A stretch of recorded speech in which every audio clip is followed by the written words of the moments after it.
What up, y'all? It's a new month, so you know that means a new topic. This month we'll be diving into EQ, and you're joining us in a car ride with my girl Rachel. She's back. Hey guys, hey y'all. Just driving through the beautiful state of North Carolina. So had an awesome business conference this weekend in Charlotte. Had some good tribe time. So excited to be back for another tribe talk, let's call it. Woo-hoo.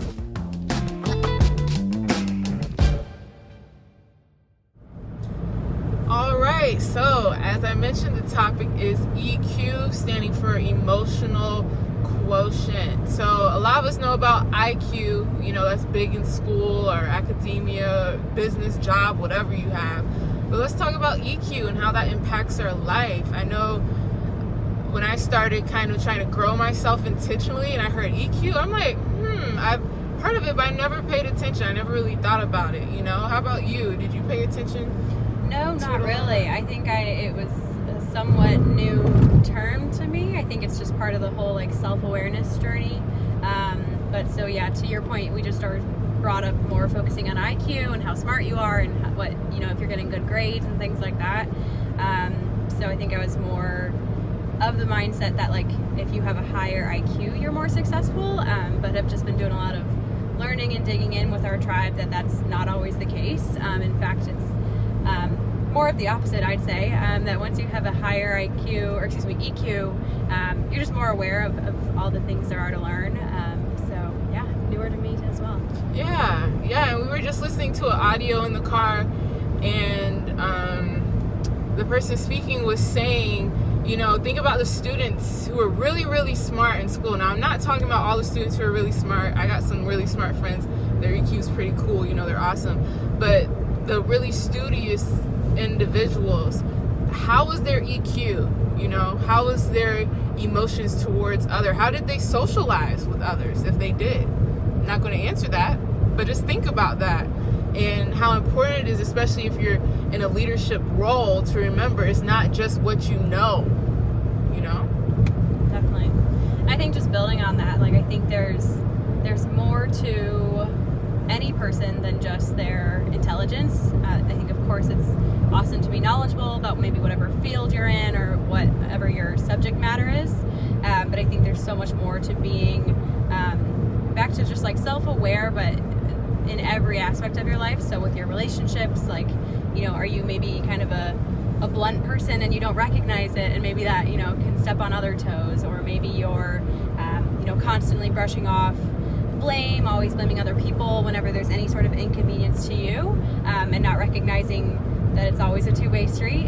So I think there's just a lot that takes a toll on relationships. So I think there's again more to it, to life, than just intelligence. Exactly. And one example, an area which we got the witness this week, and I'm sorry, Rachel, but when it comes to my EQ personally, I'll be transparent, I get hangry, y'all. I really do. I'm sorry, Rachel, for your experience with me this weekend with that. And all my friends, I always apologize ahead of time. One of my friends actually like kind of throws food at me, like if she knows it's been a while since I ate. She's like, okay, do we need to eat now? Are you okay? But I have to take responsibility. Right? She's ready. She got the food ready for me.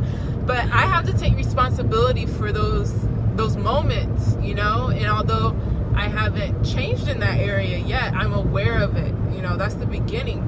Being aware of our emotions and what might be the cause of that. You have to like dive deep, make that time, make a date with yourself, and evaluate what's really going on when this repetitive hangriness happens. You know, is it truly me not having food that's triggering it, or is it something else? Yeah, absolutely. I think maybe the last thing I'll say on it too, just to that point, is that kind of in that same vein, like you can always get more energy, right? Whether we need to eat or we need to rest, like energy is replenishable. So just noting and getting to better understand ourselves.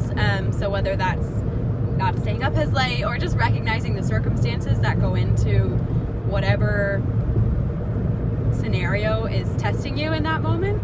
But again, I think it all starts with the awareness and then taking the steps to improve ourselves, to prepare ourselves, and just recognize going forward what the game plan is. Exactly. So we can go on and on about this, but as usual, I invite you to follow my girl. How can we find you again? Yeah, for sure. So I use Facebook, but more so Instagram. So you can find me at Personal Growth Tribe.